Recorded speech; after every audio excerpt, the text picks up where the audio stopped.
scheda Haier, modifica al primario, in cui riscaldava e saltava sempre il MOSFET, sventrato un po' tutta la parte primaria insieme al trasformatore, e ci ho messo due alimentatori switching, uno da 12 e l'altro da 15. Adesso andremo a vedere sul banco riparazione come adattare i due trasformatori switching.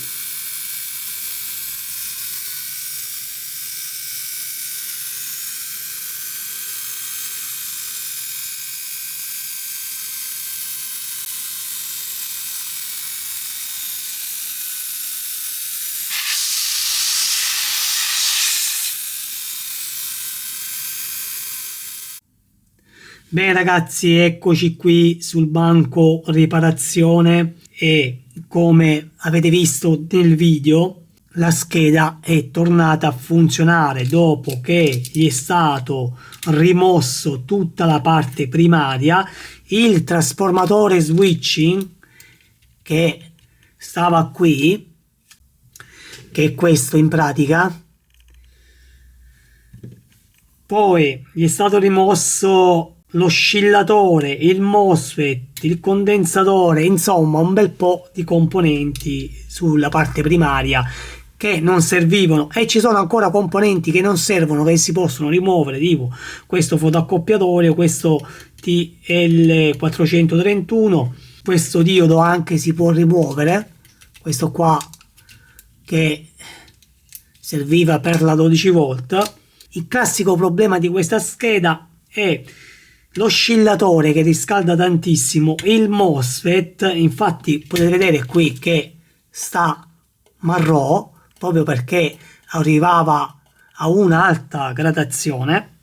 Finché non è esploso tutto, sono esplosi anche le resistenze qui sotto, la resistenza SMD, e ho tentato di ripararla rimontando tutto, esploso nuovamente tutto e ho scelto di fare la modifica.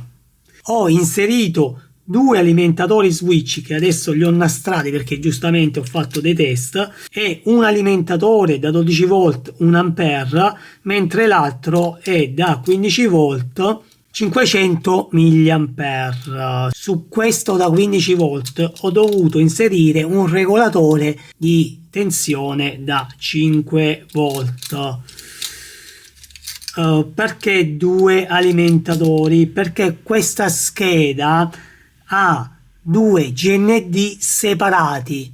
Un GND è quello che va su questo regolatore di voltaggio che alimenta il microcontrollore che sta sotto, questo qua. In più comunica, si appoggia al protocollo di comunicazione con l'altra scheda, la scheda di potenza, in cui ha un suo microcontrollore che poi va a comunicare con questo. Il connettore, questo qua nero, serve soltanto per la comunicazione tra i due microcontrollori, mentre invece questo blu va ad alimentare il microcontrollore della scheda di potenza e anche l'IPM a 15 volt. La scheda di potenza è questa dell'Haier, questo è il microcontrollore che poi va a comunicare con il microcontrollore di questa scheda. Il connettore blu alimenta anche questo microcontrollore, quindi stiamo parlando di due GND separati, due 5 volt separati, ok? Quindi per questo si preferisce mettere due alimentatori separati. Bene, adesso vado a spiegare un po' come collegare questi alimentatori. Allora, la 300 volt si collega direttamente in entrata alla 220 volt, quindi ho preferito fare in questo modo, mandare direttamente la 300 volt in entrata dell'alimentatore. Anche su questo la stessa cosa, li ho iniettato direttamente la 300 volt DC. In uscita la 12 volt va su questo diodo e il D8, questo qua alimenta i relè, quindi la 12 volt per il relè.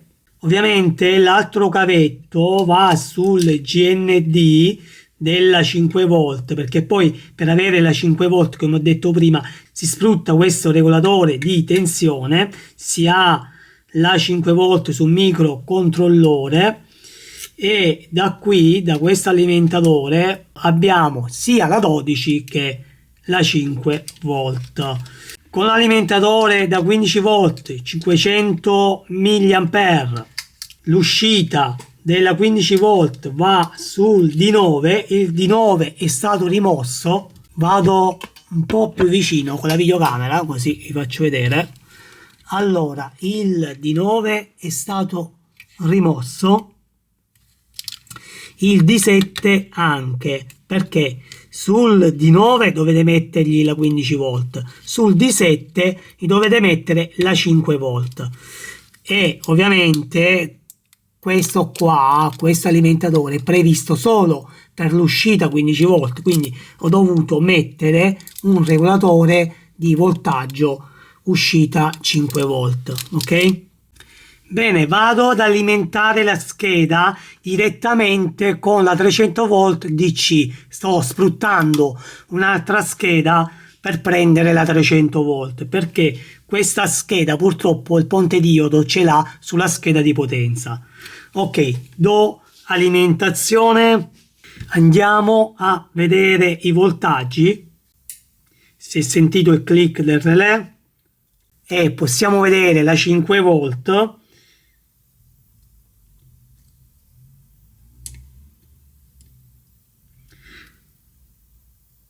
La 5 volt oscillante, che è in pratica il protocollo di comunicazione, per cui comunica con la scheda di potenza.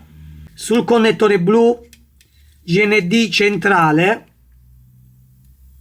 5 volt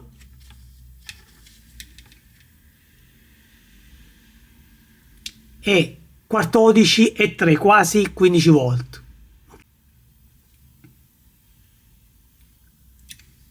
È ovvio che l'alimentazione poi la troviamo anche sulle sonde tranquillamente, la 5 volt sulle sonde, la 15 volt la troviamo anche sul connettore del ventilatore. È ovvio che l'alimentazione deve arrivare su tutti i connettori. Allora l'idea è quella di fare una PCB e inserire questi due trasformatori, fare un socket per il trasformatore, tolgo alimentazione, in poche parole, per non perdere tempo a fare tutto il cablaggio come ho fatto qui. Con la PCB si andrà a mettere direttamente sul socket del trasformatore e quindi si farà un footsprint ovviamente sulla PCB che realizzerò, in modo che inserendo questa PCB avrà già ovviamente gli alimentatori sopra con il suo regolatore che ho inserito qui, in modo da velocizzare la riparazione. Spero che questo video sia stato utile. Anche questo video finisce qui e mi raccomando, iscrivetevi al canale, azionate la campanella in modo che vi arrivi la notifica ogni volta che inserirò un video. Bene, da Mimmo Refriger questo è tutto, un abbraccio a tutti e ci vediamo ad un prossimo video.